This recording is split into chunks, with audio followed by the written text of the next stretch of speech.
All right, so today we're diving deep into a story about the last operational coal mine in Ukraine. I know coal mining might not sound like the most, exciting topic at first glance, but stick with me on this one, trust me. What we've got here in these two news articles, one from Reuters and one from the New York Times, both from January 2025, is a story about, it's about resilience, adaptation, and the human cost of conflict, really. Both articles cover the closure of the Pokrovsk coking coal mine. And it's just fascinating how the single event can have such ripple effects outward in ways you wouldn't expect. Yeah, and what's really interesting here is, this wasn't just any coal mine. The Pokrovsk mine was Ukraine's only source of coking coal, the specific type of coal you need to make steel. And in a country that's at war, steel production is a matter of national security. It really is. And, before the war even started, Ukraine was a major player in the global steel market. They were exporting a lot. And in 2023 alone, just that one, produced enough coking coal to make 3.5 million tons of coke, which is the fuel derived from that special coal. Wow, 3.5 million tons. I know. To put that into perspective, that's enough coke to fill over 1,400 Olympic-sized swimming pools. Yeah, that's wild. That pre-war context is really important because it shows just how big of a deal this mine closing is. It's not just about the mine closing. It's about a country that's losing this vital part of its economic and industrial backbone. Exactly. And that's where the New York Times article really gets to me because it brings in the human side of all of this. Yeah. They introduce us to Anton Telegin. He's a miner who'd been working at Pokrovsk for 18 years. Can you imagine going to work every day and not knowing if it's going to be your last shift? With Russian forces literally right there. Yeah, I can't imagine. It's pretty intense. Yeah, that's a stark reminder that behind all the statistics and economic figures, there are real people with lives that are being completely turned upside down. Absolutely. And the article paints this very vivid picture of these miners. Working amidst shelling, walking for miles through underground tunnels just to get at the coal seams, knowing that closure was pretty much inevitable. Some even started taking their belongings home from the locker rooms, just in case. Oh, wow. It's a small detail, but it just speaks volumes, doesn't it? Yeah, it does. And there's this quote in the article from one of the miners, Yuri Nestorenko. He said, "I'm a miner. I don't know how to do anything else. All I know is how to mine coal." And it just gets to the heart of the fear and uncertainty they're all feeling. It's not just losing a job, it's losing a whole way of life. It's their identity. It is. It's a gut punch for sure. And when you zoom out to the bigger picture, the war has had a brutal impact on Ukraine's whole steel industry. That Reuters article we mentioned, it says that steel production dropped a massive 70.7% in 2022 alone, and it kept declining into 2023. Wow, 70%. It's insane. And now with the Pokrovsk mine closing their only source of coking coal, experts are saying steel production will get cut in half again, like on top of the cuts that already happened. It's expected to fall from 7.5 million tons to under 3 million tons this year. Wow. Think about the ripple effects of that. Lost jobs, reduced exports. It's a huge hit to the Ukrainian economy. Absolutely. It's crazy to think that even with the invasion and everything else happening, coal production at Pokrovsk actually managed to rebound in 2023. It almost got back to pre-war levels. Really? Talk about resilience, right? That's incredible. It really shows the determination of the Ukrainian people, their ability to adapt and keep going, even when things are so difficult. But I guess that makes the loss of the Pokrovsk mine even more symbolic in a way, like a microcosm of the war itself. Those moments of defiance and adaptation. But then, the harsh realities. It's like a micro-level version of the whole war. The ups and downs, resolve. Yeah. And then reality hitting hard. Exactly. And it's important to note that this isn't just about steel production. It has implications for Ukraine's ability to defend itself, too.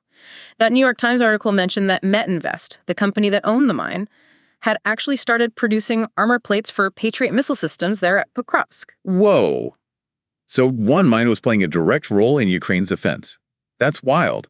It's like something out of a movie. It really underscores how connected all these seemingly separate industries are and how the war touches every single part of Ukrainian society. So with the mine gone, what's next? The articles talked about how hard it will be for Ukraine to find more coking coal.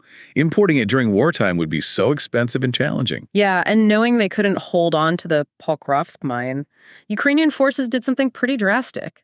The New York Times mentioned they drilled shafts to plant explosives in other mines. So they were basically trying to make sure those mines didn't fall into Russian hands. Exactly. Like a scorched earth tactic. That's right. Desperate times. It really is. A grim reminder of the realities of war. Who knew a deep dive into the closure of one coal mine could be so intense?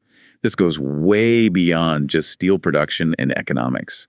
It's about resilience, loss, and the lengths people will go to in times of conflict. And there's still so much to unpack. In the next part of our deep dive, we'll explore the global implications of the Pokrovsk mine closing.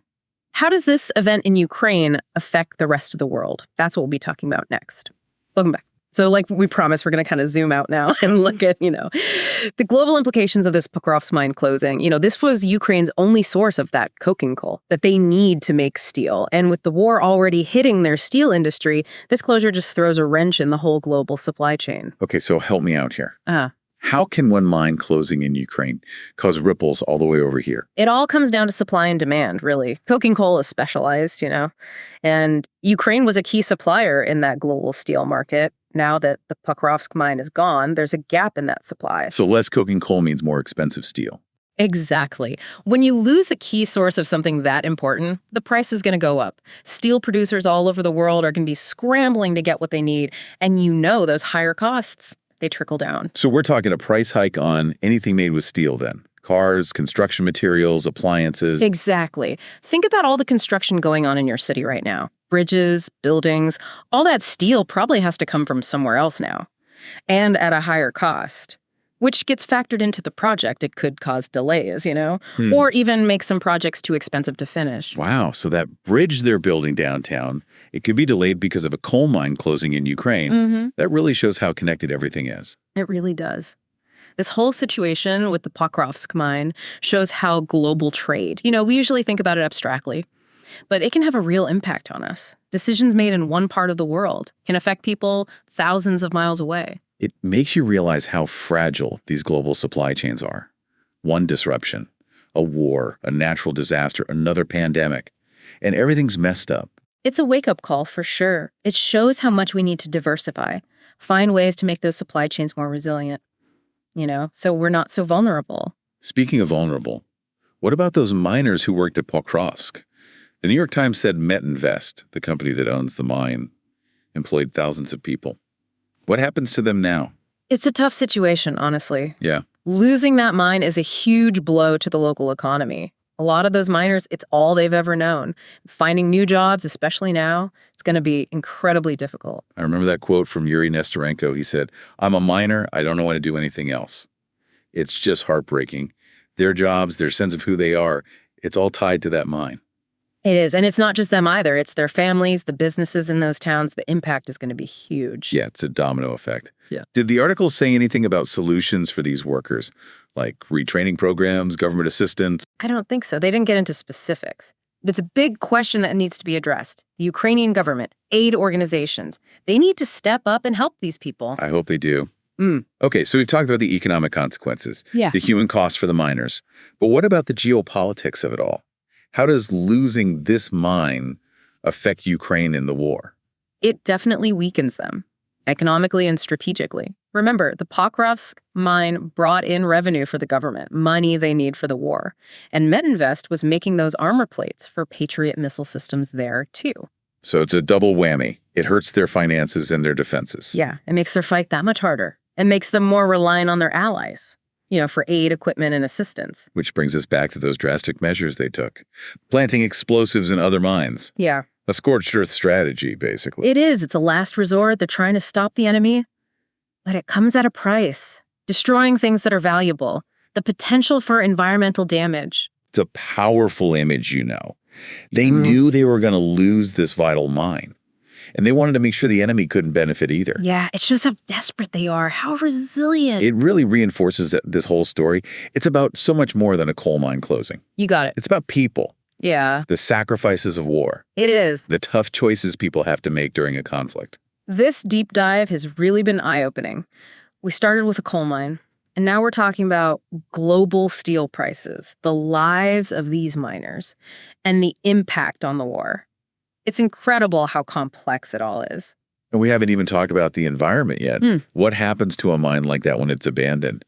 What are the long-term consequences? That's a great question. We'll be diving into that in the last part of our deep dive. All right, so welcome back to our deep dive into the closure of the Pokrovsk coal mine. We've covered a lot of ground. You know the impact on the miners, the ripple effects on those global steel prices, even the strategic implications for the war. But there's one more thing we need to talk about: the environment. Yeah, it's easy to forget about those environmental concerns when you're dealing with a conflict and a humanitarian crisis, right? But I think the closure of the Pokrovsk mine offers this chance to examine the connection between war, industry, and the planet's health. For sure. So let's start with the immediate effects. A coal mine shuts down, it's abandoned. What happens to that site? Well, there are a few potential problems. One of the biggest is water pollution. You know, coal mines often generate acidic wastewater, which can be contaminated with heavy metals and other nasty stuff. And if it's not treated properly, that runoff can leak into the groundwater, rivers, streams, and that's a serious threat to ecosystems and people. It is. And the articles we've been looking at, they didn't go into much detail about the environmental safeguards at Pokrovsk. No, they didn't. And with the war going on, the mine closing so quickly, it's possible that environmental protection wasn't the top priority. Yeah, that's a bit worrying. It's like another cost of war that we don't always see. The potential for environmental damage that could last for years. Exactly, and it raises questions about coal mining in general. Even in peacetime, coal extraction is a dirty industry. It leaves behind scarred landscapes, air pollution, health hazards for people living nearby. So is there any silver lining here? Could this be a chance for Ukraine to move toward a cleaner future? Maybe, yeah. This could be an opportunity for them to shift away from coal, invest in renewables like solar, wind, geothermal. They could provide clean energy, new jobs, and help the economy. That would be great, but it would take a big change in mindset in Ukraine and among its partners. It's not just about rebuilding, it's about building back better, right? It is. It would require commitment to sustainable development, recognizing that Ukraine's future needs to prioritize the environment, and of course, financial and technical support from the world. That brings us back to that idea of interconnectedness. The closure of this one mine affects steel prices, construction projects, even the war itself. But it also highlights how interconnected environmental issues are. What happens in Ukraine doesn't stay in Ukraine. We're all dealing with the effects of pollution, climate change, resource depletion. These are global challenges, and they demand a global response. So for everyone listening, why should we care about a coal mine closing down so far away? I think it shows us that we're all connected. What seems like an isolated event can have huge consequences. It makes us think about the things we buy, the energy we use, and how our choices affect the planet and the people on it. Yeah, it's a call to action for all of us to be informed, hold our leaders accountable, support things that promote a sustainable future. And let's not forget about the people involved, the miners in Pokrovsk, losing their jobs, facing an uncertain future.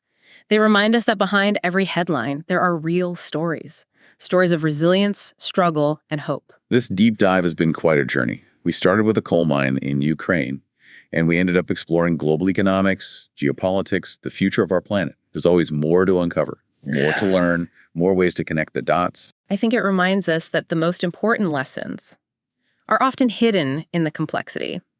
And if we take the time to explore those complexities, see the bigger picture, we can understand the challenges we face and the opportunities that are out there.